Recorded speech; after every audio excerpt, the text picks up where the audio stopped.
સમાજમાં ગેરસમજણ જે પામ્યા છે, ફેલાયેલા છે, એવા શબ્દોની જ ચર્ચા કરવી મને ગમે છે. એક શબ્દ છે ચારિત્ર્યવાન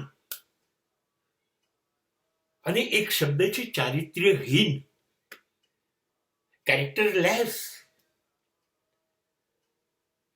અને એમનું કેરેક્ટર બહુ ઊંચું છે, ચારિત્ર્યવાન. આ બે શબ્દો છે. સમાજ એટલી બધી સંકુચિત વિચારસરણી દ્વારા વાત કરે છે. એની વ્યાખ્યા એ છે ચારિત્ર્યની, એમની દ્રષ્ટિએ, જેને ચારિત્ર્યવાન કહે છે કે જે સ્ત્રીને કોઈ પુરુષ સાથે સંબંધ ન હોય, કે જે પુરુષને કોઈ સ્ત્રી સાથે સંબંધ ન હોય, અથવા એકાદ પુરુષ એકાદ સ્ત્રી સાથે સંબંધ હોય, આ લોકો ચારિત્ર્યવાન કહેવાય. અને જે સ્ત્રીને અનેક પુરુષો સાથે સંબંધ હોય અને જે પુરુષને અનેક સ્ત્રીઓ સાથે સંબંધ હોય, આ ચારિત્ર્ય ભ્રષ્ટ, આ ચારિત્ર્યશીલ માણસ નથી. બસ આ એમની વ્યાખ્યા છે. તો આ હિસાબે તો કૃષ્ણ સૌથી મોટો ચારિત્ર્ય ભ્રષ્ટ માણસ થાય. બાળપણમાં ગોપીઓ સાથે, પછી ત્યાં રાધા સાથે, ત્યાં ગયા પછી પોતાના 8 લગ્ન 8 રાણીઓ સાથે, અને તોય દ્રૌપદી જેવી ગર્લફ્રેન્ડ. તો કૃષ્ણ તો અનેક સ્ત્રીઓની વ્યાખ્યા જો તમે આપતા હોય તો સૌથી મોટો ચારિત્ર્ય ભ્રષ્ટ થયો. આ વ્યાખ્યા ખોટી છે.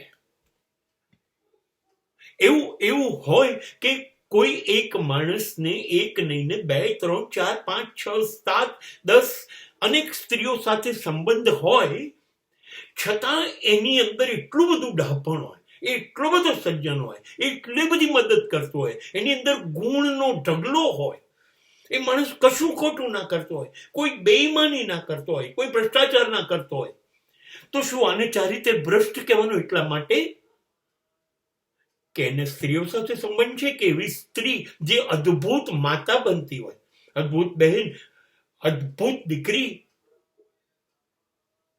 હોય, અને કદાચ એને બીજા 2, 5, 7, 10 પુરુષો સાથે સંબંધ હોય, તો એને તમે ચારિત્ર્ય ભ્રષ્ટ કહેશો અને એના બધા ગુણોને દુર્ગુણ ગણી લેશો.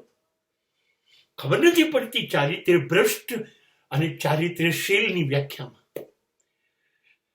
ચારિત્ર્ય નામની વ્યાખ્યા જ્યાં શાસ્ત્રમાં આપી છે, ત્યાં 45 ક્વોલિટી લખી છે, જેમાં ઈમાનદારી આવે છે, સાચું બોલવું આવે છે, સાચું કર્મ કરવું આવે છે. એવી એટલી બધી વ્યાખ્યાઓ છે, એની અંદર શબ્દો ઉમેરાય. એ તો આપણે ગણતા જ નથી. આપણી નજરમાં તો માત્ર કેટલી સ્ત્રીઓને કેટલા પુરુષ સાથે ને કેટલા પુરુષોને કેટલી સ્ત્રીઓ સાથે સંબંધ છે, એની ઉપર આપણે નક્કી કરી કાઢ્યું. આપણે એની આવડત ના જોઈ, આપણે એના ગુણ ના જોયા, અને આપણે એને ચારિત્ર્ય ભ્રષ્ટ જાહેર કરી દીધું.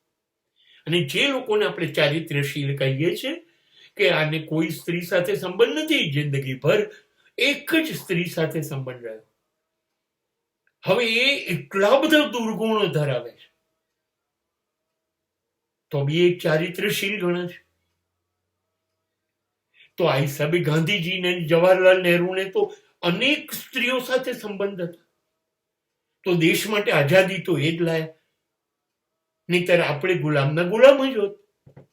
તો ચારિત્ર્યશીલ અને ચારિત્ર્ય ભ્રષ્ટ, આ 2 શબ્દો ઉપર સમાજે વિચારવાની જરૂર છે, પાક્કા પાયે.